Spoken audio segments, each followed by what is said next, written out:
ನಮಸ್ಕಾರ ವೀಕ್ಷಕರೇ, ಸುಲಭ ಗಣಿತ ಚಾನಲ್ಗೆ ಸ್ವಾಗತ. ಇಂದು ನಾನು 10ನೇ ತರಗತಿ ವಿದ್ಯಾರ್ಥಿಗಳಿಗಾಗಿ ಅಧ್ಯಾಯ 2 ಬಹುಪದೋಕ್ತಿಗಳು ಅಭ್ಯಾಸ 2.1 ಮಾಡುವುದಕ್ಕಿಂತ ಮುಂಚಿತವಾಗಿ ಸ್ವಲ್ಪ ಅದರ ಬಗ್ಗೆ ಡೀಟೇಲ್ಸ್ ನಿಮಗೆ ಕೊಡ ಬಯಸ್ತಾ ಇದ್ದೇನೆ. ನೋಡಿ, ಬಹುಪದೋಕ್ತಿ ಎಂದರೇನು ಅನ್ನುವಂಥದ್ದನ್ನು ನಾವು 9ನೇ ತರಗತಿಯಲ್ಲಿ ಆಲ್ರೆಡಿ ಕಲಿತಿದ್ದೇವೆ. ಈಗ ಅದು ಮುಂದಿನ ಅದನ್ನು ನಾನು ಹೇಳ್ತಾ ಇದ್ದೀನಿ. ಇಲ್ಲಿ ನೋಡಿ, ಬಹುಪದೋಕ್ತಿಯ ಗರಿಷ್ಠ ಘಾತವನ್ನು ನಾವು ಅದರ ಮಹತ್ತಮ ಘಾತ ಅಂತ ಕರಿತೀವಿ ಅಥವಾ ಡಿಗ್ರಿ ಅಂತ ಕರಿತೀವಿ. ಇಲ್ಲಿ ಕೆಲವೊಂದು ಉದಾಹರಣೆಗಳನ್ನು ಕೊಟ್ಟಿದ್ದೀನಿ, ನೋಡ್ಬೋದು. ಈ ಒಂದು ಬಹುಪದೋಕ್ತಿಯ ಗರಿಷ್ಠ ಘಾತ 1 ಆಗಿದೆ. ಸೊ ಹಾಗಾಗಿ ಇದನ್ನು ನಾವು ಡಿಗ್ರಿ 1 ಅಂತ ಕರಿತೀವಿ. ಈ ಬಹುಪದೋಕ್ತಿಯ ಡಿಗ್ರಿ ಎಷ್ಟು ಅಂತ ಕೇಳಿದರೆ 1 ಅಂತ ಹೇಳಬೇಕು. ಈ ಒಂದು ಬಹುಪದೋಕ್ತಿಯ ಡಿಗ್ರಿ ಎಷ್ಟು, ಮಹತ್ತಮ ಘಾತವನ್ನು ತೆಗೆದುಕೊಳ್ಬೇಕು. ಇಲ್ಲಿ ಏನಿಲ್ಲ, 1 ಇದೆ 2 ಇದೆ. ಸೊ ಹಾಗಾಗಿ ಇದರಲ್ಲಿ ಮಹತ್ತಮ ಘಾತ 2. ಸೊ ಹಾಗಾಗಿ ಈ ಬಹುಪದೋಕ್ತಿಯ ಘಾತ 2 ಅಂತ ಹೇಳ್ತೀವಿ. ಇನ್ನು ಈ ಬಹುಪದೋಕ್ತಿಯ ಘಾತ ಎಷ್ಟಿದೆ ಅಂತಂದರೆ, ಈ ಬಹುಪದೋಕ್ತಿಯ ಘಾತ 3 ಇದೆ, ಮಹತ್ತಮ ಘಾತ. ಹೌದಾ, 3 ಇದೆ, 2 ಇದೆ, 1 ಇದೆ. ಅದರಲ್ಲಿ ಮಹತ್ತಮ ಘಾತ 3. ಸೊ ಹಾಗಾಗಿ ಇದರ ಮಹತ್ತಮ ಘಾತ ಎಷ್ಟು, 3. ಹಾಗಾಗಿ ಈ ಬಹುಪದೋಕ್ತಿಯ ಡಿಗ್ರಿ 3 ಅಂತ ಹೇಳ್ಬೋದು. ಇನ್ನು ಅದೇ ರೀತಿಯಾಗಿ ಇಲ್ಲಿಯೂ ಕೂಡ ಒಂದು ಬಹುಪದೋಕ್ತಿ ಇದೆ ನೋಡಿ, ಇದು ಘಾತ 6 ಇದೆ ಅಂತ. ಸೊ ಹಾಗಾಗಿ ಇಲ್ಲಿ ನೋಡಿ, ಇದರಲ್ಲಿ ಬರ್ತಕ್ಕಂತಹ ಬಹುಪದೋಕ್ತಿಯಲ್ಲಿ ಒಂದು ಮಹತ್ತಮ ಘಾತ 6 ಆಗಿದೆ. ಸೊ ಹಾಗಾಗಿ ಈ ಒಂದು ಬಹುಪದೋಕ್ತಿಯ ಘಾತ 6, ಡಿಗ್ರಿ 6 ಅಂತ ಹೇಳ್ಬೋದು. ಯಾವಾಗಲೂ ನಾವು ಮಹತ್ತಮ ಘಾತವನ್ನು ತೆಗೆದುಕೊಳ್ಬೇಕು. ಇನ್ನು ನೋಡಿ, ಡಿಗ್ರಿ 1 ಆಗಿರುವ ಬಹುಪದೋಕ್ತಿಗೆ ರೇಖಾತ್ಮಕ ಬಹುಪದೋಕ್ತಿ ಅಂತೀವಿ. ಇದು ನಾವು ಆಲ್ರೆಡಿ 9ನೇ ತರಗತಿಯಲ್ಲಿ ಕಲಿತಿದ್ದೀವಿ. ಅದಕ್ಕೆ ಸಮನಾದಂಥ ಕೆಲವೊಂದು ಉದಾಹರಣೆಗಳನ್ನು ನಾನು ಕೊಟ್ಟಿದ್ದೇನೆ.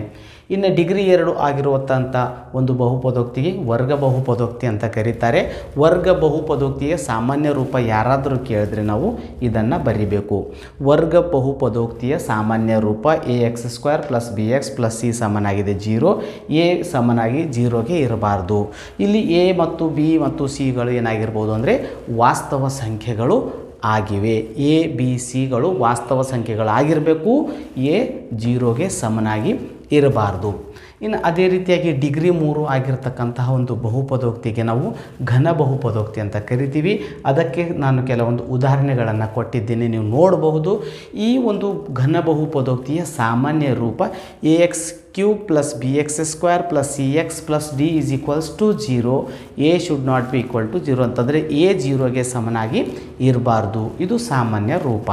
ಇಲ್ಲಿ ನೋಡಿ, ಮುಖ್ಯವಾಗಿ ನಾವು ಗಮನಿಸಬೇಕಾಗಿರ್ತಕ್ಕಂಥದ್ದು ರೇಖಾತ್ಮಕ ಬಹುಪದೋಕ್ತಿ ಕೇವಲ ಒಂದೇ ಒಂದು ಶೂನ್ಯತೆಯನ್ನು ಹೊಂದಿರುತ್ತದೆ. ನಾವು ಈಗ ಮುಂದೆ ಬರ್ತಕ್ಕಂತಹ 2.1 ಅಭ್ಯಾಸದಲ್ಲಿ ಎಷ್ಟು ಶೂನ್ಯತೆಗಳು ಹೊಂದಿವೆ ಅನ್ನುವಂಥದ್ದನ್ನು ನಾವು ಕಂಡುಹಿಡಿಬೇಕಾಗಿದೆ. ಅದಕ್ಕೂ ಮುಂಚಿತವಾಗಿ ನಾನು ಹೇಳ್ತಾ ಇದ್ದೀನಿ ನೋಡಿ, ರೇಖಾತ್ಮಕ ಬಹುಪದೋಕ್ತಿ ಅಂತಂದರೆ ಈ ರೇಖಾತ್ಮಕ ಏನು ಬಹುಪದೋಕ್ತಿವೆ ಇವುಗಳ ವ್ಯಾಲ್ಯೂ ಒಂದೇ ಒಂದು ಶೂನ್ಯತೆಯನ್ನು ಹೊಂದಿರುತ್ತದೆ. ಕೇವಲ ಒಂದು ಶೂನ್ಯತೆ ಮಾತ್ರ ಹೊಂದಿರುತ್ತದೆ. ಇನ್ನು ವರ್ಗ ಬಹುಪದೋಕ್ತಿ 2 ಪ್ರತ್ಯೇಕ ಶೂನ್ಯತೆಗಳನ್ನು ಹೊಂದಿರಬಹುದು. ನೋಡಿ, ಯಾವ ಒಂದು ಬಹುಪದೋಕ್ತಿಯ ಘಾತ ಎಷ್ಟಿರುತ್ತದೆ, ಮಹತ್ತಮ ಘಾತ ಎಷ್ಟಿರುತ್ತೆ ನೋಡಿ, ಅಷ್ಟು ಶೂನ್ಯತೆಗಳನ್ನು ಹೊಂದಿರ್ತವೆ ಅನ್ನುವಂಥದ್ದನ್ನು ನಾವು ನೆನಪಿನಲ್ಲಿ ಇಟ್ಕೊಳ್ಬೇಕು. ಯಾವುದೇ ಬಹುಪದೋಕ್ತಿ ಕೊಟ್ಟಿರಲಿ, ಅದು ಘಾತ 6 ಇದ್ದರೆ 6 ಶೂನ್ಯತೆಗಳನ್ನು ಹೊಂದಿರುತ್ತವೆ, 3 ಇದ್ದರೆ 3 ಶೂನ್ಯತೆಗಳ ಹೊಂದಿರುತ್ತವೆ, 1 ಇದ್ದರೆ 1 ಶೂನ್ಯತೆಯನ್ನು ಹೊಂದಿರುತ್ತದೆ ಅಂತ ಹೇಳ್ಬೋದು. ಸೊ ಹಾಗಾಗಿ ಇಲ್ಲಿ 2 ಹೊಂದಿರ್ಬೋದು ಅಥವಾ 2 ಸಮನಾದ ಶೂನ್ಯತೆಗಳನ್ನು ಕೂಡ ಹೊಂದಿರ್ಬೋದು ಅಥವಾ ಶೂನ್ಯತೆಗಳು ಹೊಂದಿಲ್ಲದೆ ಇರಬಹುದು ಅನ್ನುವಂಥದ್ದನ್ನು ನಾವೀಗ ಮುಂದಿನ ಒಂದು ಪಾಠದಲ್ಲಿ 2.1 ಅಭ್ಯಾಸದಲ್ಲಿ ಚಿತ್ರಗಳನ್ನು ಕೊಟ್ಟಿದ್ದಾರೆ, ಅದನ್ನು ನೋಡಿ ನಾವು ಅಭ್ಯಾಸ ಮಾಡ್ಬೋದು. ಇಲ್ಲಾಂತಂದರೆ ನಾವು ಮಾದರಿ ಎಕ್ಸಾಂಪಲ್ಸ್ಗಳನ್ನು ಕೊಟ್ಟಿದ್ದಾರೆ, ಅಲ್ಲಿ ಕೂಡ ನೀವು ಇದನ್ನು ನೋಡಬಹುದು. ಇನ್ನು ಅದೇ ರೀತಿಯಾಗಿ ಬಹುಪದೋಕ್ತಿಯು ಕೂಡ 3 ಶೂನ್ಯತೆಗಳನ್ನು ಹೊಂದಿರ್ಬೋದು ಅಥವಾ 3 ಬೇರೆ ಬೇರೆ ಶೂನ್ಯತೆಗಳು ಹೊಂದಿರ್ಬೋದು ಅಥವಾ 3 ಸಮನಾದ ಶೂನ್ಯತೆಗಳನ್ನು ಹೊಂದಿರ್ಬೋದು ಅನ್ನುವಂಥದ್ದನ್ನು ನಾವು ಇಲ್ಲಿ ಗಮನಿಸಬೇಕು. ಸೊ ಇದು ಏನಕ್ಕಿದೆ, ಬೇಸಿಕ್ ಆಗಿದೆ. ಇವಾಗ 2.1 ಅಭ್ಯಾಸವನ್ನು ನೋಡೋಣ. ಇವಾಗ ಇಲ್ಲಿ ನೋಡಿ, ಕೊಟ್ಟಿರುವಂಥ ಪ್ರಶ್ನೆ ಏನಿದೆ ಅಂದರೆ ಅಭ್ಯಾಸ 2.1ರಲ್ಲಿ y ಸಮನಾಗಿದೆ p(x) ನ ನಕ್ಷೆಗಳನ್ನು ಕೊಟ್ಟಿದ್ದಾರೆ. ಇವೆಲ್ಲ ಚಿತ್ರ 2.10 ಇವೆ. ಇಲ್ಲಿ p(x) ಎಂಬುದು ಒಂದು ಬಹುಪದೋಕ್ತಿ ಆಗಿದೆ. ಎಲ್ಲ ಒಂದು ಬಹುಪದೋಕ್ತಿಗಳನ್ನು ಕೊಟ್ಟಿದ್ದಾರೆ. ಪ್ರತಿ ಸಂದರ್ಭದಲ್ಲಿಯೂ p(x) ದ ಶೂನ್ಯತೆಗಳ ಸಂಖ್ಯೆಯನ್ನು ಕಂಡುಹಿಡಿಯಿರಿ ಅಂತ ಹೇಳ್ತಾ ಇದ್ದಾರೆ. ಶೂನ್ಯತೆಗಳ ಸಂಖ್ಯೆಯನ್ನು ಕಂಡುಹಿಡಬೇಕಾದ್ರೆ ನಮಗೆ x-ಆಕ್ಸಿಸ್ ಮತ್ತು y-ಆಕ್ಸಿಸ್ಗಳನ್ನು ಗೊತ್ತಿರಬೇಕು. x-ಆಕ್ಸಿಸ್ ಮತ್ತು y-ಆಕ್ಸಿಸ್ಗಳನ್ನು ಗೊತ್ತಿರಬೇಕು. x ಇಲ್ಲಿ ಎಕ್ಸ್ ಡ್ಯಾಶ್ ಅಂತ ಕರಿತೀವಿ, ಮತ್ತು ಇದು ವೈ ಮತ್ತು ವೈ ಡ್ಯಾಶ್ ಅಂತ ಕರಿತೀವಿ. ಎಕ್ಸ್ ಡ್ಯಾಶು ವೈ ಡ್ಯಾಶು ಅಂತ ಬರುತ್ತೆ ಈ ರೀತಿಯಾಗಿ ವೈ ಡ್ಯಾಶು. ಇಲ್ಲಿ ನಾವು ಏನು ನೋಡಬೇಕು ಅಂತಂದರೆ ಎಕ್ಸ್ನ ಮೇಲೆ ಎಷ್ಟು ಸಾರಿ ಈ ಲೈನ್ ಟಚ್ ಆಗಿದೆ ಅನ್ನುವಂಥದ್ದನ್ನು ನೋಡಬೇಕು. ಇಲ್ಲಿ ನೋಡಿ ಎಕ್ಸ್ನ ಮೇಲೆ ಯಾವುದೇ ರೀತಿಯಾದಂಥ ಟಚ್ ಆಗಿಲ್ಲ. ಸೊ ಹಾಗಾಗಿ ಇಲ್ಲಿ ಎಷ್ಟು ಶೂನ್ಯತೆ ಹೊಂದಿವೆ? 0 ಶೂನ್ಯತೆ ಅಂತ ಹೇಳ್ತೀವಿ. ಇಲ್ಲಿ 0 ಶೂನ್ಯತೆ ಹೊಂದಿವೆ, ಯಾಕೆಂದರೆ ಎಕ್ಸ್ನ ಮೇಲೆ ಟಚ್ ಆಗ್ತಾ ಇಲ್ಲ. ಇನ್ನು ಈ ಒಂದು ಸಂದರ್ಭದಲ್ಲಿ ಬಂದಾಗ ಇಲ್ಲೇನಾಗ್ತಾಯಿದೆ ನೋಡಿ, ಎಕ್ಸ್ನ ಮೇಲೆ ಎಷ್ಟಾಗ್ತಾಯಿದೆ ಅಂದರೆ 1 ಸಾರಿ ಬಂದು ಟಚ್ ಆಗ್ತಾಯಿದೆ. ಹಾಗಾಗಿ ಇಲ್ಲಿ 1 ಶೂನ್ಯತೆ ಹೊಂದಿದೆ ಅಂತ ಹೇಳಬಹುದು. 1 ಶೂನ್ಯತೆ. ಇನ್ನು ಅದೇ ರೀತಿಯಾಗಿ ಇಲ್ಲಿ ನೋಡಿ, ಇಲ್ಲಿ ಒಂದು ಎಕ್ಸ್ನ ಮೇಲೆ ಟಚ್ ಆಗ್ತಾಯಿದೆ, ಇಲ್ಲಿ ಸಹ 1 ಸಾರಿ ಟಚ್ ಆಗ್ತಾಯಿದೆ, ಇಲ್ಲಿ 1 ಸಾರಿ ಟಚ್ ಆಗ್ತಾಯಿದೆ. 3 ಬಾರಿ ಎಕ್ಸ್ನ ಮೇಲೆ ಟಚ್ ಆಗ್ತಾಯಿದೆ. ಸೊ ಹಾಗಾಗಿ ಇಲ್ಲೆಷ್ಟು 3 ಶೂನ್ಯತೆಗಳನ್ನು ಹೊಂದಿವೆ ಅಂತ ಹೇಳಬಹುದು. ಇನ್ನು ಇಲ್ಲಿ ನೋಡಿ ಎಕ್ಸ್ನ ಮೇಲೆ ಇಲ್ಲೊಂದು ಸಾರಿ ಟಚ್ ಆಗ್ತಾಯಿದೆ, ಇಲ್ಲೊಂದು ಸಾರಿ ಟಚ್ ಆಗ್ತಾಯಿದೆ. ಸೊ ಹಾಗಾಗಿ ಇಲ್ಲಿ 2 ಶೂನ್ಯತೆಗಳು ಅಂತ ಹೇಳಬಹುದು. ಇನ್ನು ಇಲ್ಲಿ ನೋಡಿ ಇಲ್ಲಿ 1 ಸಾರಿ ಟಚ್ ಆಗ್ತಾಯಿದೆ, 2ನೇ ಸಾರಿ ಎಕ್ಸ್ನ ಮೇಲೆ ಮಾತ್ರ ನೋಡಬೇಕು, ವೈನ ಮೇಲೆ ನೋಡೋಂಗಿಲ್ಲ. 1 2 3 ಮತ್ತು 4. ಸೊ ಹಾಗಾಗಿ ಇಲ್ಲಿ 4 ಶೂನ್ಯತೆಗಳು ಹೊಂದಿವೆ ಅಂತ ಹೇಳಬಹುದು. ಇನ್ನು ಇಲ್ಲಿ ನೋಡಿ ಇದರಲ್ಲಿ ಬರುವಂಥದ್ದು ಮೊದಲನೇದಾಗಿ ಇಲ್ಲಿ 1 ಶೂನ್ಯತೆ ಹೊಂದಿದೆ, ಇಲ್ಲಿ 2ನೇ ಶೂನ್ಯತೆ ಹೊಂದಿದೆ, ಇಲ್ಲಿ 3ನೇ ಒಂದು ಶೂನ್ಯತೆ ಹೊಂದಿದೆ. ಸೊ ಹಾಗಾಗಿ ಇಲ್ಲಿ ಏನಾಗ್ತದೆ ಅಂದರೆ 3 ಶೂನ್ಯತೆಗಳು ಹೊಂದಿವೆ ಅಂತ ಹೇಳ್ತೀವಿ. ಕೇವಲ 2.1 ಅಭ್ಯಾಸದಲ್ಲಿ ಎಷ್ಟು ಶೂನ್ಯತೆ ಹೊಂದಿವೆ ಅನ್ನುವಂಥದ್ದನ್ನು ಮಾತ್ರ ನಾವು ಹೇಳಬೇಕಾಗಿದೆ. ಈಗ ಆ ಶೂನ್ಯತೆಗಳನ್ನು ಹೇಗೆ ಕಂಡು ಹಿಡಿಬೇಕು ಮತ್ತು ವರ್ಗ ಬಹುಪದೋಕ್ತಿ ಹೇಗೆ ಕಂಡು ಹಿಡಿಬೇಕು ಅನ್ನುವಂಥದ್ದನ್ನು ನಾವು ಅಭ್ಯಾಸ 2.2ರಲ್ಲಿ ನೋಡೋಣ. ಇವಾಗ ಅಭ್ಯಾಸ 2.2ರಲ್ಲಿ ಏನಿದೆ ನೋಡಿ, ಕೆಳಗಿನ ವರ್ಗ ಬಹುಪದೋಕ್ತಿಗಳ ಶೂನ್ಯತೆಗಳನ್ನು ಕಂಡು ಹಿಡಿಯಿರಿ ಹಾಗೂ ಶೂನ್ಯತೆಗಳು ಮತ್ತು ಸಹಗುಣಕಗಳ ನಡುವಿನ ಸಂಬಂಧವನ್ನು ತಾಳೆ ನೋಡಿರಿ ಅಂತ ಹೇಳ್ತಾ ಇದ್ದಾರೆ. ಈಗ ಶೂನ್ಯತೆಗಳ ಬಗ್ಗೆ ನೋಡಬೇಕಾದ್ರೆ ನಮಗೆ ಗೊತ್ತಿರುವಂತೆ ನೋಡಿ, ನಾವು ಬಹುಪದೋಕ್ತಿಗೆ ಶೂನ್ಯತೆಗಳ ಒಂದು ಶೂನ್ಯಗಳ ಮೊತ್ತ ಅಲ್ಫಾ ಪ್ಲಸ್ ಬೀಟಾ = -b/a ಅಂತ ತೆಗೆದುಕೊಳ್ತೀವಿ. ಮತ್ತು ಶೂನ್ಯತೆಗಳ ಗುಣಲಬ್ಧವು ಆಲ್ಫಾ ಇಂಟು ಬೀಟಾ ಗುಣಿಲೆ c/a ಅಂತ ತೆಗೆದುಕೊಳ್ತೀವಿ. ಮೊದಲನೇದಾಗಿ ಏನು ಮಾಡೋಣ, ಶೂನ್ಯತೆಗಳನ್ನು ನಾವು ಕಂಡುಹಿಡೋಣ. ಮೊದಲನೇ ಪ್ರಶ್ನೆ ಏನಿದೆ ನೋಡಿ, x² -2x -8ರ ಶೂನ್ಯತೆಗಳನ್ನು ಕಂಡುಹಿಡಿ ತಾಳೆ ನೋಡೋಣ ಇನ್ನು ಸರಿ.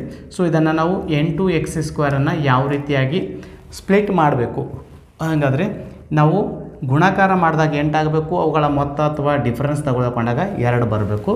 ಸೊ ಹಾಗಾಗಿ ಅಂಥ ಸಂಖ್ಯೆಗಳು ಯಾವ ಅಂತಂದರೆ 4 2 -4x + 2x ಅಂತ ಬರ್ತಾಯಿದೆ ನೋಡಿ. x² -4x + 2x -8 2 ಸಂಖ್ಯೆ ಗ್ರೂಪನ್ನು ಮಾಡಬೇಕು. ಗುಂಪನ್ನು ಮಾಡಿದಾಗ ಇಲ್ಲೇನು ಬರ್ತಾಯಿದೆ, x ಕಾಮನ್ ಬರ್ತಾಯಿದೆ, x -4 ಪ್ಲಸ್ ಇಲ್ಲಿ 2 ಕಾಮನ್ ಬಂದಾಗ ಇದನ್ನು ಕೂಡ x -4 ಅಂತ ಆಗುತ್ತೆ. ಸೊ 2 ಬ್ರ್ಯಾಕೆಟ್ಗಳು ಸಮನಾಗಿದ್ದರಿಂದ ಒಂದು ಬ್ರ್ಯಾಕೆಟನ್ನು ತೆಗೆದುಕೊಳ್ತೀನಿ. ಇನ್ನು ಹೊರಗಡೆ ಇರತಕ್ಕಂತಹ ಸಂಖ್ಯೆಗಳು ಮತ್ತೊಂದು ಬ್ರ್ಯಾಕೆಟನ್ನು ತೆಗೆದುಕೊಳ್ತೀನಿ.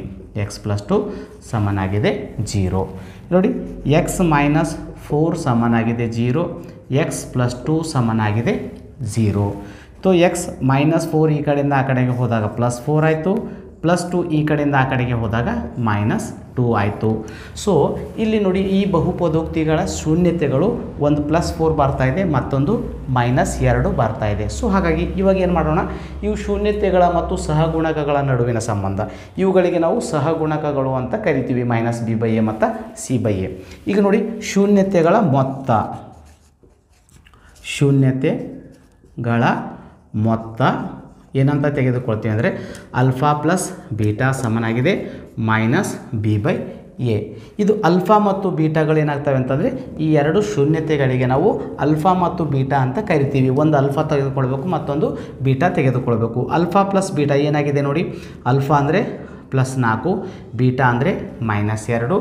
ಇದು ಮೈನಸ್ ಹೀಗೆ ಇರಲಿ, -b ಇಲ್ಲಿ ನೋಡಿ, ಇದು ಯಾವಾಗಲೂ ax² + bx + c ರೂಪದಲ್ಲಿ ಇರುತ್ತೆ ನೋಡಿ. ಬಿನ ವ್ಯಾಲ್ಯೂ ಏನಿದೆ ಅಂತ -2 ಇದೆ. ಸೊ -2 ಭಾಗಿಲೆ ಏನಿದೆ ಹಿಂದ್ಗಡೆ ಸಹಗುಣಕ, ಎನ ಸಹಗುಣಕ 1, ಬಿನ ಸಹಗುಣಕ -2. 4 -2 2 ಬರ್ತಾ ಇದೆ, -× -+, 2 ಸಮನಾಗಿದೆ 2 ಕೂಡ ಶೂನ್ಯತೆಗಳ ಮೊತ್ತಕ್ಕೆ ಸಮನಾಗಿದೆ. ಹೌದಾ? ಈಗ ಶೂನ್ಯತೆಗಳ ಗುಣಲಬ್ಧ ನೋಡೋಣ. ಶೂನ್ಯತೆಗಳ ಗುಣಲಬ್ಧ ನಾವು ಆಲ್ಫಾ ಇಂಟು ಬೀಟಾ ಅಂತ ತೆಗೆದುಕೊಳ್ತೀವಿ. ಇವುಗಳ ಸಹಗುಣಕ C/A. ಈಗ ಗುಣಲಬ್ಧ ಇವುಗಳ ಗುಣಲಬ್ಧ ಏನಾಗ್ತದೆ 4 ಗುಣಿಲೆ -2 ನೋಡಿ. ಸಿ ಏನಿದೆ ನೋಡಿ -8 ಇದೆ, ಭಾಗಿಲೆ ಎ ಏನಿದೆ 1 ಇದೆ. ಸೊ 4 ಗುಣಿಲೆ -8 ಸಮನಾಗಿದೆ -8 ಬರ್ತಾ ಇದೆ. ಸೊ ಶೂನ್ಯತೆಗಳ ಮೊತ್ತಕ್ಕೆ ಸಮನಾಗಿದೆ, ಶೂನ್ಯತೆಗಳ ಗುಣಲಬ್ಧಕ್ಕೂ ಕೂಡ ಸಮನಾಗಿದೆ. ಸೊ ಹಾಗಾಗಿ ನಾವು ಈ ಪರಿಹಾರ ಏನು ಕಂಡುಹಿಡ್ತೀವಿ ಅದು ಕರೆಕ್ಟ್ ಆಗಿದೆ ಅಂತ ಅರ್ಥ. ಇನ್ನು ಎರಡನೇ ಪ್ರಶ್ನೆ ನೋಡೋಣ. ಎರಡನೇ ಪ್ರಶ್ನೆ ಏನಿದೆ 4s² -4s + 1. ಇಲ್ಲಿ ಮೊದಲನೇದಾಗಿ ನಾವೇನು ಮಾಡ್ಬೇಕಂದ್ರೆ ಇಲ್ಲಿ ಯಾವುದೇ ಸಹಗುಣಕ ಇರದೇ ಇರುವುದರಿಂದ ನಾವು ಗುಣಾಕಾರ ಮಾಡಲಿಕ್ಕೆ ಹೋಗಿಲ್ಲ. ಮೊದಲನೇ ಪದ ಮತ್ತು ಕೊನೆಯ ಪದಗಳನ್ನು ನಾವು ಗುಣಾಕಾರ ಮಾಡಬೇಕು. ಯಾವಾಗಲೂ ನೆನಪಿನಲ್ಲಿಟ್ಕೊಳ್ಳಿ, ಮೊದಲನೇ ಪದ ಮತ್ತು ಕೊನೆಯ ಪದ ಗುಣಾಕಾರ ಮಾಡಬೇಕು. 4 1 4s². ಈಗ ಇದನ್ನು ಬಿಡಿಸಿದಾಗ ನನಗೆ -4 ಬರಬೇಕು. ಸೊ ಅಂಥ ಸಂಖ್ಯೆಗಳು ಯಾವುವು ಅಂದರೆ -2s -2s minus into minus plus 2 2 4 -2 -2 -4 ಬರ್ತಾಯಿದೆ. 4s² -2s + 1. ಸೊ ಇವುಗಳನ್ನು ಗುಂಪು ಮಾಡಿದಾಗ ಇವೆರಡರಲ್ಲಿ 2s ಕಾಮನ್ ಬರುತ್ತೆ. 2s -1 ಉಳಿತು. ಇಲ್ಲಿ ನಮಗೆ ಸಾಮಾನ್ಯ ಬರುವುದಿಲ್ಲ. ಸೊ ಹಾಗಾಗಿ 1 ತೆಗೆದುಕೊಂಡು 2s -1 ಬರುತ್ತೆ. 2s -1 ಮತ್ತು ಇದು ಕೂಡ ಹೊರಗಡೆ ಇರತಕ್ಕಂಥದ್ದು 2s -1 ಸಮನಾಗಿದೆ 0. 2s -1 ಸಮನಾಗಿದೆ 0. 2s ಸಮನಾಗಿದೆ -1 ಸಮನಾಗಿದೆ 0. 2s ಸಮನಾಗಿದೆ 1. 2s ಸಮನಾಗಿದೆ 1. ಈಗ ನೋಡಿ s ಸಮನಾಗಿದೆ 1/2, s ಸಮನಾಗಿದೆ 1/2. ನಾನು ಪೀಠಿಕೆಯನ್ನು ಪೀಠಿಕೆಯಲ್ಲಿ ಹೇಳಬೇಕಾದ್ರೆ ಈ ವರ್ಗ ಬಹುಪದೋಕ್ತಿಯ ಶೂನ್ಯತೆಗಳು 2 ಬೇರೆ ಬೇರೆ ಬರ್ಬೋದು ಈ ರೀತಿಯಾಗಿ, ಅಥವಾ 2 ಸಮನಾಗಿ ಕೂಡ ಸಮನಾದಂತಹ ಶೂನ್ಯತೆಗಳು ಬರ್ಬೋದು ಅಂತ ಹೇಳಿದ್ದೆ. ಇಲ್ಲಿ ಬಂದಿದ್ದಾವೆ ನೋಡಿ. ಸೊ ಇವಾಗ ನಾವೇನು ಮಾಡೋಣ, ತಾಳೆ ನೋಡೋಣ. ಶೂನ್ಯತೆಗಳ ಮೊತ್ತ alpha plus beta minus b/a ಅಂತ ಬರಿತೀವಿ. ಒಂದು ಆಲ್ಫಾ 1/2 ಪ್ಲಸ್ 1/2. ಇದು ಮೈನಸ್ ಹೀಗೆ ಇರಲಿ. ಬಿನ ವ್ಯಾಲ್ಯೂ ಏನಾಗಿದೆ ನೋಡಿ -4 ಭಾಗಿಲೆ ಎನ ವ್ಯಾಲ್ಯೂ 4 ನೋಡಿ. 1/2 ಅಂದರೆ ಅರ್ಧ ಪ್ಲಸ್ ಅರ್ಧ ಎಷ್ಟಾಗುತ್ತೆ 1 ಆಗುತ್ತೆ. ಮೈನಸ್ ಇಂಟು ಮೈನಸ್ ಪ್ಲಸ್ 4 1 1 1 ಸಮನಾಗಿ ಬರ್ತಾ ಇದೆ. ಶೂನ್ಯತೆಗಳ ಗುಣಲಬ್ಧಕ್ಕೆ ತಾಳೆ ನೋಡೋಣ. ಶೂನ್ಯತೆಗಳ ಗುಣಲಬ್ಧ ನೋಡಿ, ಆಲ್ಫಾ ಗುಣಿಲೆ ಬೀಟಾ ಅಂತ ತೆಗೆದುಕೊಳ್ತೀವಿ. ಇದು C/A ಸಹಗುಣಕಗಳು ತೆಗೆದುಕೊಳ್ತೀವಿ. ಸೊ ಆಲ್ಫಾ ಗುಣಿಲೆ ಬೀಟಾ 1/2 ಗುಣಿಲೆ 1/2 ಸಮನಾಗಿದೆ. ಸಿನ ವ್ಯಾಲ್ಯೂ ಏನಿದೆ ನೋಡಿ 1, ಎನ ಬೆಲೆ 4. ತೋ 1 1 1 2 2 4 1/4 ಮತ್ತು 1/4 ಬರ್ತಾ ಇವೆ. ಸೊ ಹಾಗಾಗಿ ನಾವು ಅವುಗಳ ಶೂನ್ಯತೆಗಳನ್ನು ಕಂಡುಹಿಡಿದು ಅವು ಶೂನ್ಯತೆಗಳ ಮೊತ್ತ ಮತ್ತು ಗುಣಲಬ್ಧ ಅಂದರೆ ಅವುಗಳ ಸಹಗುಣಕಗಳ ನಡುವಿನ ಸಂಬಂಧವನ್ನು ನಾವೇನು ಮಾಡ್ತಾ ಇದ್ದೀವಿ ಅಂದರೆ ತಾಳೆಯನ್ನು ನೋಡ್ತಾ ಇದ್ದೀವಿ. ಮೂರನೇ ಪ್ರಶ್ನೆಯನ್ನು ನೋಡೋಣ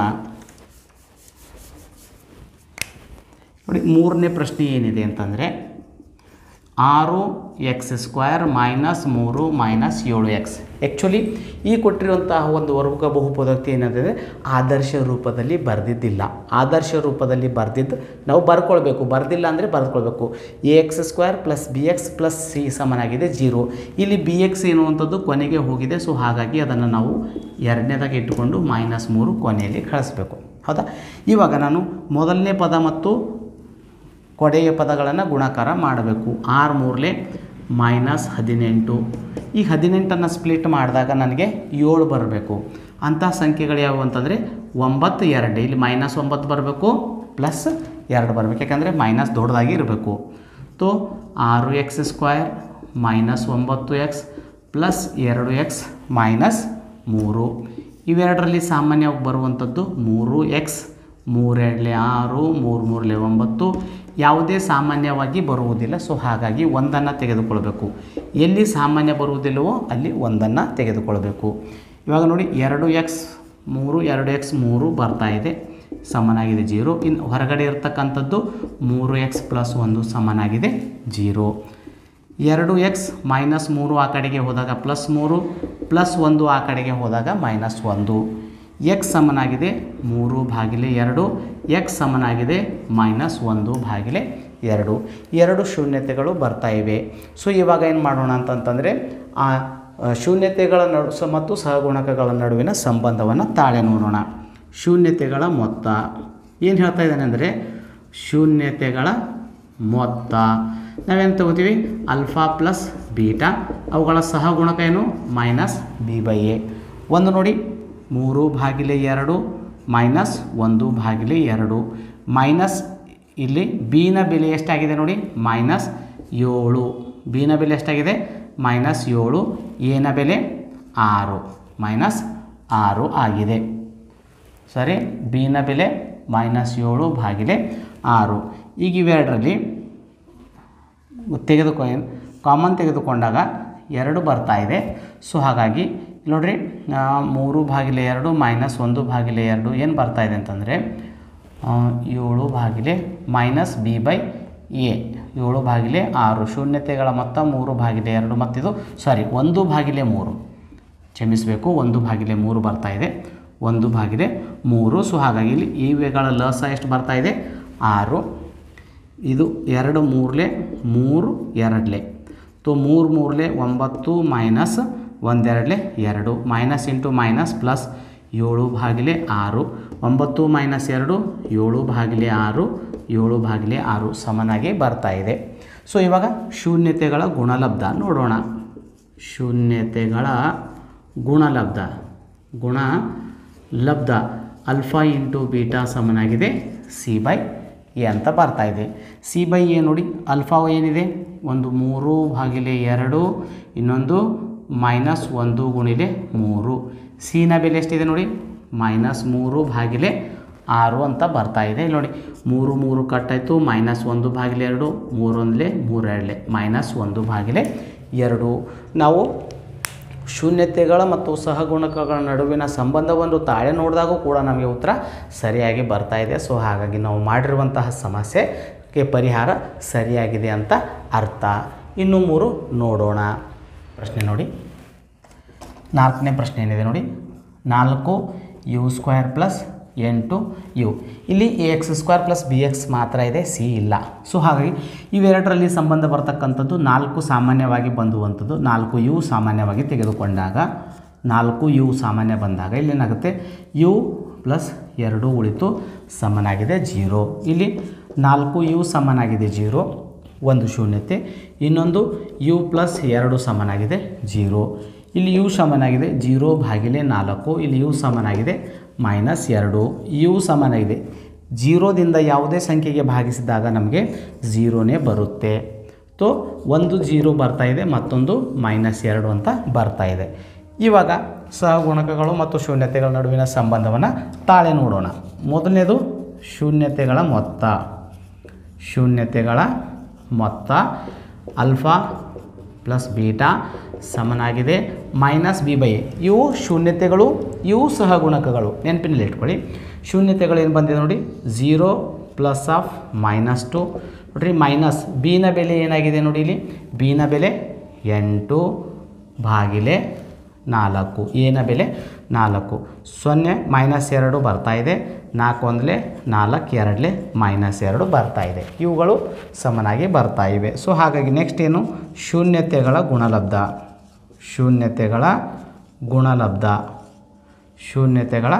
ಗುಣಲಬ್ಧವನ್ನು ನೋಡೋಣ. ಆಲ್ಫಾ × ಬೀಟಾ c/a ಸಹಗುಣಕಗಳು 0ಯಿಂದ ಯಾವುದೇ ಸಂಖ್ಯೆಗೆ ನಾವು ನೋಡಿ ಸಿನ ಬೆಲೆ ನಮಗೆ ಕೊಟ್ಟೇ ಇಲ್ಲ. ಸಿನ ಬೆಲೆ ಕೊಟ್ಟಿಲ್ಲ ಅಂದರೆ ನಾವು 0 ಅಂತ ತೆಗೆದುಕೊಳ್ತೀವಿ. ಎನ ಬೆಲೆ 4. 0ಯಿಂದ ಯಾವುದೇ ಸಂಖ್ಯೆಗೆ ಗುಣಾಕಾರ ಮಾಡಿದಾಗ ನಮಗೆ 0 ಬರುತ್ತೆ. 0ಯಿಂದ ಯಾವುದೇ ಸಂಖ್ಯೆಗೆ ಭಾಗಾಕಾರ ಮಾಡಿದಾಗ ನಮಗೆ 0ನೇ ಬರುತ್ತೆ.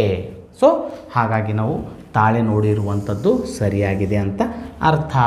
5ನೇ ಪ್ರಶ್ನೆ ನೋಡೋಣ. 5ನೇ ಪ್ರಶ್ನೆ ಏನಿದೆ ನೋಡಿ t² -15. ಇಲ್ಲಿ ಬಿನ ಬೆಲೆ ಕೊಟ್ಟೇ ಇಲ್ಲ, ಬಿನ ಬೆಲೆ ಕೊಟ್ಟೇ ಇಲ್ಲ.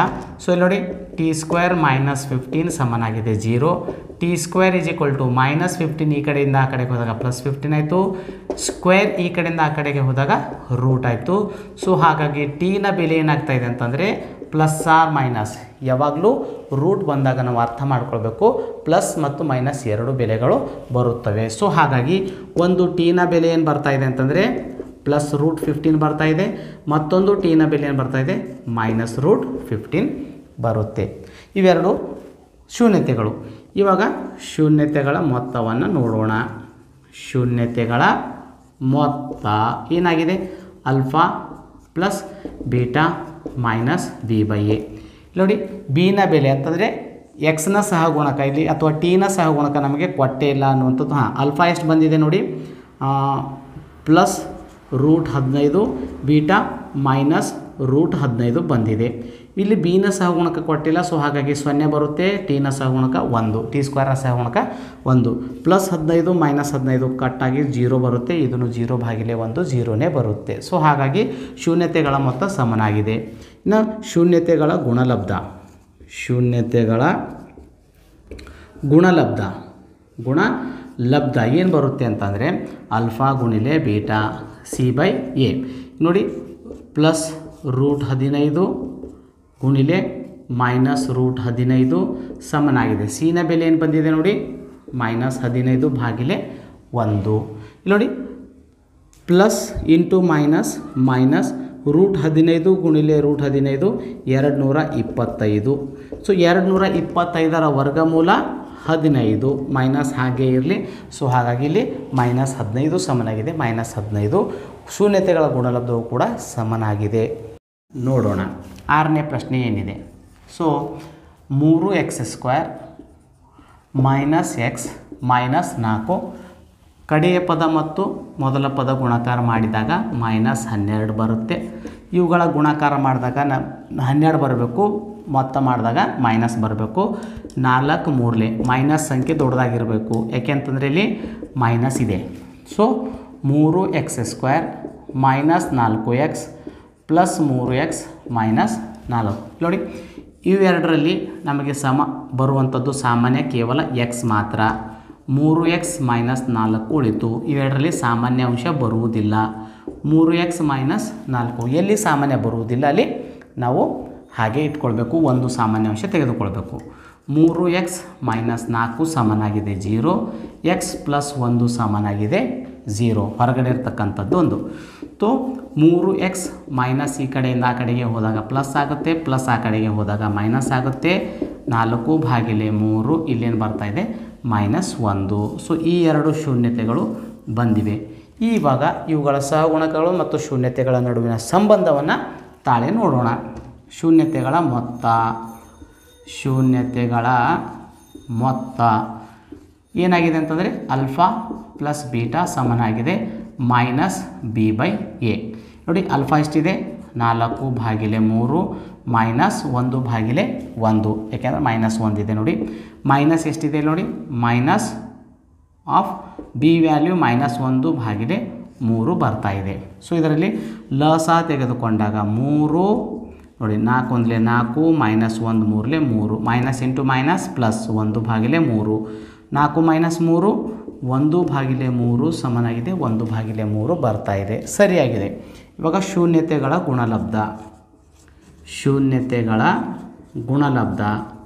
ಗುಣಲಬ್ಧ ಆಲ್ಫಾ ಬೀಟಾ ಸಮನಾಗಿದೆ c/a. ಇವೆರಡನ್ನ ಗುಣಾಕಾರ ಮಾಡಿ 4/3 ಗುಣಿಲೆ -1. ನೋಡಿ ಸಿನ ಬೆಲೆ ಏನಾಗಿದೆ -4, ಎನ ಬೆಲೆ ಏನಾಗಿದೆ ಹೇಳಿ 3. 4 1 -4/3 ಸಮನಾಗಿದೆ -4/3. ಅವುಗಳ ಶೂನ್ಯತೆಗಳನ್ನು ನಾನು ಸಹಗುಣಕಗಳ ನಡುವಿನ ತಾಳೆ ನೋಡಿದಾಗಲೂ ಕೂಡ ನಮಗೆ ಸರಿಯಾಗಿ ಬರ್ತಾ ಇದೆ. ಸೊ ಇಲ್ಲಿಗೆ ಏನಾಯಿತು, ಅಭ್ಯಾಸ 2.2ರಲ್ಲಿ ಮೊದಲನೇ ಮೇನ್ ಮುಗಿತು. ಇನ್ನು ಎರಡನೇ ಮೇನನ್ನು ಮುಂದಿನ ಒಂದು ವಿಡಿಯೋದಲ್ಲಿ ನೋಡೋಣ. ಎರಡನೇ ಪ್ರಶ್ನೆಯನ್ನು ನೋಡಿದಾಗ ಕೆಳಗಿನವುಗಳನ್ನು ಕ್ರಮವಾಗಿ ಶೂನ್ಯತೆಗಳ ಮೊತ್ತ ಮತ್ತು ಗುಣಲಬ್ಧಗಳನ್ನಾಗಿ ಹೊಂದಿರತಕ್ಕಂತಹ ಒಂದು ವರ್ಗ ಬಹುಪದೋಕ್ತಿನ ಕಂಡುಹಿಡಿರಿ ಅಂತ ಹೇಳ್ತಾ ಇದ್ದಾನೆ. ಹಿಂದಿನ ಪ್ರಶ್ನೆಯಲ್ಲಿ ನಮಗೆ ವರ್ಗ ಬಹುಪದೋಕ್ತಿ ಕೊಟ್ಟಿದ್ದರು, ನಾವು ಅದರ ಶೂನ್ಯತೆಗಳನ್ನು ಕಂಡುಹಿಡಿದು ಶೂನ್ಯತೆಗಳು ಮತ್ತು ಸಹಗುಣಕಗಳ ನಡುವಿನ ಬಗ್ಗೆ ತಾಳೆಯನ್ನು ನೋಡಿದ್ದೀವಿ. ಇವಾಗ ಏನಕ್ಕಿದೆ, ಶೂನ್ಯತೆಗಳು ಕೊಟ್ಟಿದ್ದಾರೆ, ಅವರು ಶೂನ್ಯತೆಗಳು ಕೊಟ್ಟಿದ್ದಾರೆ ಅಂದರೆ ಶೂನ್ಯತೆಗಳ ಮೊತ್ತ ಮತ್ತು ಗುಣಲಬ್ಧ ಕೊಟ್ಟಿದ್ದಾರೆ. ಅದನ್ನು ತೆಗೆದುಕೊಂಡು ನಾವು ಒಂದು ವರ್ಗ ಬಹುಪದೋಕ್ತಿಯನ್ನು ಹೇಗೆ ಮಾಡಬೇಕು ಅನ್ನುವಂಥದ್ದನ್ನು ಈ ವಿಡಿಯೋದಲ್ಲಿ ನೋಡೋಣ. ನೋಡಿ, ಮೊದಲನೇ ಒಂದು ಪ್ರಶ್ನೆಯಲ್ಲಿ ಕೊಟ್ಟಿದ್ದಾರೆ. ಯಾವಾಗಲೂ ಒಂದು ಅರ್ಥ ಮಾಡಿಟ್ಕೊಳ್ಳಿ, ಒಂದು ವೇಳೆ ಶೂನ್ಯತೆಗಳ ಮೊತ್ತ ಮತ್ತು ಗುಣಲಬ್ಧ ಕೊಟ್ಟಾಗ ವರ್ಗ ಬಹುಪದೋಕ್ತಿಯನ್ನು ಯಾವಾಗಲೂ ನಾವು ಈ ರೀತಿಯಾಗಿ ತೆಗೆದುಕೊಳ್ತೀವಿ. X square minus alpha plus beta into x plus alpha beta. ಅಂದರೆ ಇದು ಎಕ್ಸ್ ಸ್ಕ್ವೇರ್ ಅನ್ನುವಂಥದ್ದು ನಮಗೆ ಎಕ್ಸ್ ಸ್ಕ್ವೇರ್ ಆದರ್ಶ ರೂಪದಲ್ಲಿದೆ. ಇದು ಶೂನ್ಯತೆಗಳ ಮೊತ್ತ ಮತ್ತು ಇದು ಶೂನ್ಯತೆಗಳ ಗುಣಲಬ್ಧ ಇದೆ. ಈ ಒಂದು ಫಾರ್ಮುಲಾವನ್ನು ಹಾಕಿಕೊಂಡು ನಾವು ಬೇಕಾದ ಸುಲಭವಾಗಿ ಕಂಡು ಹಿಡಿಬೋದು. ಇಲ್ಲಿ ಕೆ ಅನ್ನುವಂಥದ್ದು ಏನಿದೆ ಅಂತಂದರೆ ವಾಸ್ತವ ಸಂಖ್ಯೆ, ಯಾವ ನಂಬರ್ ಬೇಕಾದರೂ ಇರಬಹುದು. ನೋಡಿ, ಮೊದಲನೇದಾಗಿ ಎಕ್ಸ್ ಸ್ಕ್ವೇರ್ ಇರಲಿ ಮೈನಸ್, ನೋಡಿ ಶೂನ್ಯತೆಗಳ ಮೊತ್ತ ಏನಿದೆ ನೋಡಿ 1/4x ಪ್ಲಸ್ ಗುಣಲಬ್ಧ ಏನಿದೆ +1 ಅಂತ ಇದೆ. -1 ಅಂತ ಕೊಟ್ಟಿದ್ದಾರೆ. ನೋಡಿ ಇಲ್ಲಿ ಸಮನಾಗಿದೆ X square minus 1/x plus into minus 1 ಸಮನಾಗಿದೆ 0. ಇಲ್ಲಿ ನೋಡಿ ನಮಗೆ ಲಸ ಬರುತ್ತೆ 4. ಸೊ ಏನಿಲ್ಲ ಅಂದರೆ 1 ತೆಗೆದುಕೊಳ್ತೀವಿ. 1 4 4 1 1 4 4x square minus 1x minus 1 4 4 ಸಮನಾಗಿದೆ 0. ಇಲ್ಲಿ ಕೆ ಏನಾಯ್ತು ನೋಡಿ, 4x square minus x minus 4 ಸಮನಾಗಿದೆ 0 ಗುಣಿಲೆ 4. ಈ ಭಾಗಕಾರ 4 ಈ ಕಡೆಯಿಂದ ಆ ಕಡೆಗೆ ಹೋದಾಗ ಭಾಗಕಾರ 4 ಆಗುತ್ತೆ. ಸೊ ಇದನ್ನು ನಾವು ಈ ರೀತಿಯಾಗಿ ಬರಿಬೋದು. 4x square minus x minus 4 ಸಮನಾಗಿದೆ 0 ಅಂತ ಬರಿತೀವಿ. ಇದು ಏನಾಗಿದೆ, ಒಂದು ವರ್ಗ ಬಹುಪದೋಕ್ತಿ. ಯಾವುದರದ್ದು ವರ್ಗ ಬಹುಪದೋಕ್ತಿ? ಈ ಶೂನ್ಯತೆಗಳ ವರ್ಗ ಬಹುಪದೋಕ್ತಿ ಇದು ಆಗಿದೆ ಅಂತ ಹೇಳ್ಬೋದು. ಎರಡನೇ ಪ್ರಶ್ನೆ ನೋಡಿ, ಎರಡನೇದು ಏನು ಕೊಟ್ಟಿದ್ದಾರೆ ನೋಡಿ, √2, 1/3. ನಾನು ಹೇಳಿರುವ ಪ್ರಕಾರ X square minus alpha plus beta into x plus alpha beta ಅಂತ ಬರ್ಕೊಳ್ರಿ, ನಮಗೆ ಉತ್ತರ ಸಿಗುತ್ತೆ. ಸೊ ಕೆ ಸಮನಾಗಿದೆ ನೋಡಿ ಎಕ್ಸ್ ಸ್ಕ್ವೇರ್ ಮೈನಸ್, ನೋಡಿರಿ ಮೊತ್ತ ಎಷ್ಟು ಕೊಟ್ಟಿದ್ದಾರೆ, ಶೂನ್ಯತೆಗಳ ಮೊತ್ತ √2, ಎಕ್ಸ್ ಕೊಟ್ಟಿದ್ದಾರೆ ಪ್ಲಸ್ ಗುಣಲಬ್ಧ ಎಷ್ಟು ಕೊಟ್ಟಿದ್ದಾರೆ ಅಂದರೆ 1/3 ಕೊಟ್ಟಿದ್ದಾರೆ. ಸೊ ಇಲ್ಲಿ ನಾವು ಲಸವನ್ನು ತೆಗೆದುಕೊಂಡಾಗ ನಮಗೆ 3 ಲಸ ಬರುತ್ತೆ. ಸೊ ಇಲ್ಲಿ 1 3 1 ಇದು 3x square minus 3√x plus 1 ಸಮನಾಗಿದೆ 0 ಅಂತ ಬರುತ್ತೆ. ನೋಡಿ ಕೆ ಸಮನಾಗಿದೆ 3x square minus 3√2x plus 1 ಸಮನಾಗಿದೆ 0 ಗುಣಿಲೆ 3 ಭಾಗಕಾರ 3 ಈ ಕಡೆಯಿಂದ ಆ ಕಡೆಗೆ ಆಯಿತು. ಸೊ ನಮಗೆ ಸಿಗುವಂಥದ್ದು 3x square minus 3√2x plus 1. So ಇದು ಏನಾಗ್ತದೆ, ಎರಡನೇ ಒಂದು ಪ್ರಶ್ನೆಯ ವರ್ಗ ಬಹುಪದೋಕ್ತಿ. ಇನ್ನು ಮೂರನೇ ಪ್ರಶ್ನೆ ಏನಿದೆ ನೋಡಿ, 0 ಮತ್ತು 5 ಇದೆ. ಸೊ ನಾವು ನೋಡಿದಾಗ x square minus alpha plus beta ಗುಣಿಲೆ x plus alpha into beta. ನೋಡಿ ಎಕ್ಸ್ ಸ್ಕ್ವೇರ್ ಅಂತೂ ಹಾಗೆ ಇರಲಿ. ನೋಡಿ ಅಲ್ಫಾ ಪ್ಲಸ್ ಬೀಟಾ ಶೂನ್ಯತೆಗಳ ಮೊತ್ತ 0 ಕೊಟ್ಟಿದ್ದಾರೆ, ಮತ್ತು ಅಲ್ಫಾ ಗುಣಿಲೆ ಬೀಟಾ ಗುಣಲಬ್ಧ 5 ಕೊಟ್ಟಿದ್ದಾರೆ. ಇಲ್ಲೇನಾಗ್ತಾಯಿದೆ ಅಂದರೆ ಎಕ್ಸ್ ಸ್ಕ್ವೇರ್ ಪ್ಲಸ್ √5 ಸಮನಾಗಿದೆ 0. ಸೊ ಹಾಗಾಗಿ ನಮಗೆ ಬರ್ತಕ್ಕಂತಹ ಒಂದು ವರ್ಗ ಬಹುಪದೋಕ್ತಿ ಯಾವುದು ಅಂತಂದರೆ ಎಕ್ಸ್ ಸ್ಕ್ವೇರ್ ಪ್ಲಸ್ √5 ಅಂತ ಈ ರೀತಿಯಾಗಿ ಬರುತ್ತೆ. ಯಾವುದೇ ಸಂಖ್ಯೆ ಕೊಟ್ಟಿರಲಿ ನಮಗೆ ಶೂನ್ಯತೆಗಳ ಮೊತ್ತ ಮತ್ತು ಗುಣಲಬ್ಧ ಕೊಟ್ಟಾಗ ಈ ಒಂದು ಸೂತ್ರವನ್ನು ಹಾಕ್ಕೊಂಡು ನಾವು ಮಾಡಬೇಕಾಗತ್ತೆ. ಇವಾಗ ಅದೇ ರೀತಿಯಾಗಿ ನೋಡಿ ಎಷ್ಟನೇ ಪ್ರಶ್ನೆ, ಇವಾಗ 3 ಆದವಲ್ಲ, 4ನೇ ಪ್ರಶ್ನೆ ನೋಡೋಣ. 4ನೇ ಪ್ರಶ್ನೆ ಏನು ಕೊಟ್ಟಿದ್ದಾರೆ, 1 ಮತ್ತು 1 ಅಂತ ಕೊಟ್ಟಿದ್ದಾರೆ. ಸೊ ಕೆ ಸಮನಾಗಿದೆ X square minus alpha plus beta into x plus alpha beta. ತೋ ಎಕ್ಸ್ ಸ್ಕ್ವೇರ್ ಮೂಲಗಳ ಮೊತ್ತ 1, ಮೂಲಗಳ ಗುಣಲಬ್ಧ ಕೂಡ 1. ಸೊ ಹಾಗಾಗಿ ನಮಗೆ ಇದರ ಒಂದು ಬಹುಪದೋಕ್ತಿ ಏನು ಬರ್ತಾಯಿದೆ, ವರ್ಗ ಬಹುಪದೋಕ್ತಿ x square minus x plus 1 ಸಮನಾಗಿದೆ 0 ಅಂತ ಬರುತ್ತೆ. ಇನ್ನು 5ನೇ ಪ್ರಶ್ನೆ ಏನಿದೆ ನೋಡಿ, ಮೈನಸ್ 1/4 ಮತ್ತು ಪ್ಲಸ್ 1/4 ಅಂತ ಕೊಟ್ಟಿದ್ದಾರೆ. K x square minus alpha plus beta ಗುಣಿಲೆ x plus alpha beta k x square minus ನೋಡಿ ಇಲ್ಲಿ ಬ್ರ್ಯಾಕೆಟ್ ಹಾಕ್ಕೊಳ್ಬೇಕು, ಯಾಕೆಂದರೆ ಇಲ್ಲಿ ಕೂಡ ಮೈನಸ್ ಇದೆ, ಇಲ್ಲಿ ಕೂಡ ಮೈನಸ್ ಇದೆ.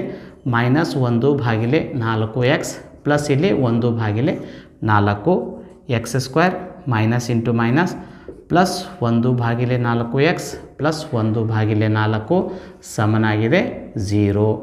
ಕೆ ಬೇಕಾದರೆ ಹಾಗೆ ಇಟ್ಕೊಳ್ರಿ. ನೋಡಿ ಇವಾಗ ಇಲ್ಲಿ 4 ಲಸ ಬರುತ್ತೆ. ಸೊ 4 ಎಕ್ಸ್ ಸ್ಕ್ವೇರ್ 4 ಒಂದಲೇ 4 4 X square plus X plus 1 ಸಮನಾಗಿದೆ 0. ಈ ಭಾಗಕಾರ 4 ಈ ಕಡೆಯಿಂದ ಆ ಕಡೆಗೆ ಹೋದಾಗ 0 ಆಗುತ್ತೆ. 4 X square plus X plus 1 ಸಮನಾಗಿದೆ 0 ಅಂತ ಬರುತ್ತೆ. ಇದು ನಮಗೆ ಬೇಕಾಗಿರ್ತಕ್ಕಂತಹ ಒಂದು ವರ್ಗ ಬಹುಪದೋಕ್ತಿ. ಇನ್ನು 6ನೇ ಪ್ರಶ್ನೆಯನ್ನು ನೋಡಿದಾಗ ಏನಿದೆ 4 ಮತ್ತು 1 ಇದೆ. So x square minus alpha plus beta ಗುಣಿಲೆ ಎಕ್ಸ್ ಪ್ಲಸ್ ಅಲ್ಫಾ ಬೀಟಾ. ತೋ ಎಕ್ಸ್ ಸ್ಕ್ವೇರ್ ಮೈನಸ್ ಮೂಲಗಳ ಮೊತ್ತ ನಮಗೇನು ಕೊಟ್ಟಿದ್ದಾರೆ 4 ಎಕ್ಸ್ ಗುಣಲಬ್ಧ 1 ಕೊಟ್ಟಿದ್ದಾರೆ. ಸೊ ಹಾಗಾಗಿ X square minus 4 X plus 1 ಸಮನಾಗಿದೆ 0. ಇವುಗಳು ನಮಗೆ ಬೇಕಾಗಿರತಕ್ಕಂತಹ ಎಲ್ಲ ವರ್ಗ ಬಹುಪದೋಕ್ತಿಗಳು ಅಂತ ಹೇಳಬಹುದು. ಸೊ ಇಲ್ಲಿಗೇನಾಯಿತು ಅಂತಂದರೆ 2ನೇ ಅಧ್ಯಾಯ ಮುಕ್ತಾಯ ಆಯಿತು. ಇನ್ನು ಮುಂದಿನ ಒಂದು ವಿಡಿಯೋದಲ್ಲಿ ನಾವೇನು ಮಾಡೋಣ ಅಂತಂತಂದರೆ 3ನೇ ಅಧ್ಯಾಯದ ಬಗ್ಗೆ 2 ಚರಾಕ್ಷರಗಳಿರ್ತಕ್ಕಂಥ ಜೋಡಿ ಸಮೀಕರಣಗಳ ಬಗ್ಗೆ ವಿವರಣೆಯನ್ನು ನೋಡೋಣ. ಅಲ್ಲಿವರೆಗೂ ಧನ್ಯವಾದಗಳು. ಶುಭ ದಿನ.